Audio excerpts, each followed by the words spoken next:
So welcome everybody, and this is Pramit Kumar Senapati, and GD&T consultant and implementing expert for Torrent StackUp and GD&T across the industry in India, and I'm working since last 14 plus years in GD&T, and I believe we all joined here to better understand and deep dive what exactly is GD&T.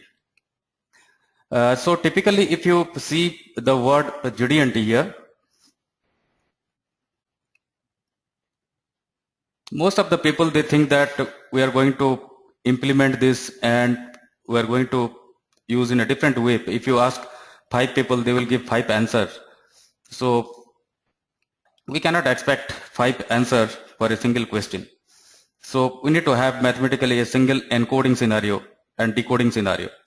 So during this today's presentation, you all will finally feel and understand typically that this is not just a GD&T which we heard before, and what is the typical process of encoding and decoding inside our design, and the real understanding, and then the impact over the independent case like the design, manufacturing, and inspection, that I'm going to cover in brief.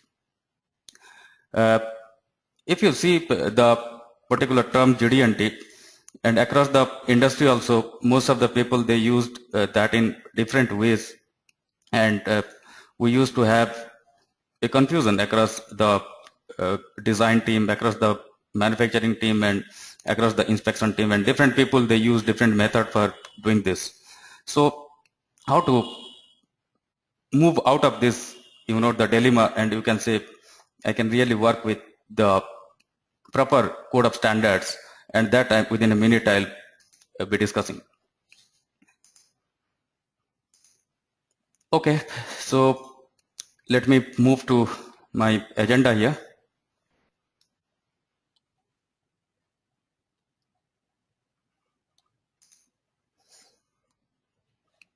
I'll just erase all this. So basically, if you see the GD&T Easy Academy, you might not have heard about us, and that may be a typical new name, but I'll just brief about what we do and who we are.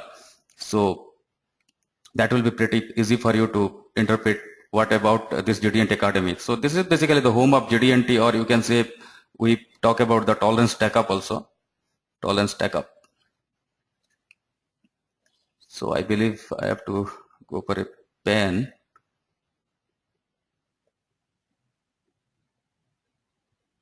So mostly we talk about the GD&T and its implementation, not just the training or kind of understanding or interpretation, but we talk about the encoding and decoding of the complete scenario of GD&T over your design, because if you move to different industry, they have different blueprints, and different blueprints having different meaning, because the respective industries having their own domain portfolio, and that we need to interpret by using the encoding and GD&T typical terminology, which within a minute I will discuss briefly. So what exactly is that particular scenario?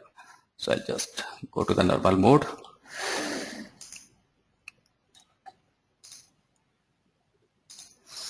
So GD&T, if you can see, this is basically a rule-based process-driven approach, and presently we used to have ASME code, ISO code, or different countries code, but these two codes are primarily most popular during this year.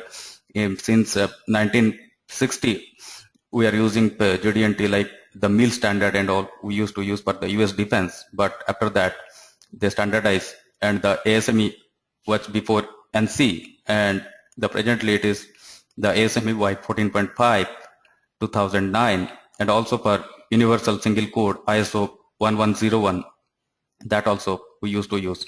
But the encode and decode, rather than interpret, if you go to your shop floor or the design group or the team, you'll ask that what is the meaning of this GD&T, because they try to interpret it. They're not encoding or decoding the codes. What is encoding and decoding? Just you will come to know, but just try to use these terms, encode and decode. Later on I'll come to the details.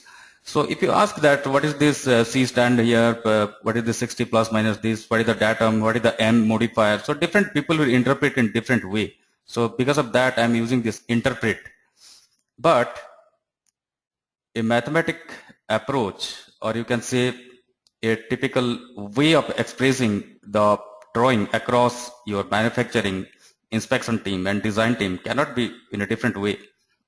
So the encode and decode, just like a programming language, comes into picture. So I will explain you in brief what exactly I mean to say. So the purpose of this webinar, the web-based orientation today, is to demonstrate you, all people who have attended here, that what is GD&T exactly, and the logic of GD&T, and when you apply over your parts or assemblies, what is the logic behind that. Then I'll not talk about the benefits of GD&T, but the necessity of GD&T is my primary focus during today's webcast or webinar, you can say. And next we'll look at the GD&T encoding process. How do you do the encoding so that no error you can expect? With the mathematical precision you can guarantee, not assurance or something, you can guarantee the thing. So I'll just explain you and demonstrate that how we can guarantee the encoding process. And once you understand, encode the process, then you decode over your 3D models which you create inside different CAD package, and then you communicate to your manufacturing team, then you communicate to your inspection team, so that there is a synchronous communication between your all the 3 teams across. So the decoding is then important, and there you can see a typical term, datum reference.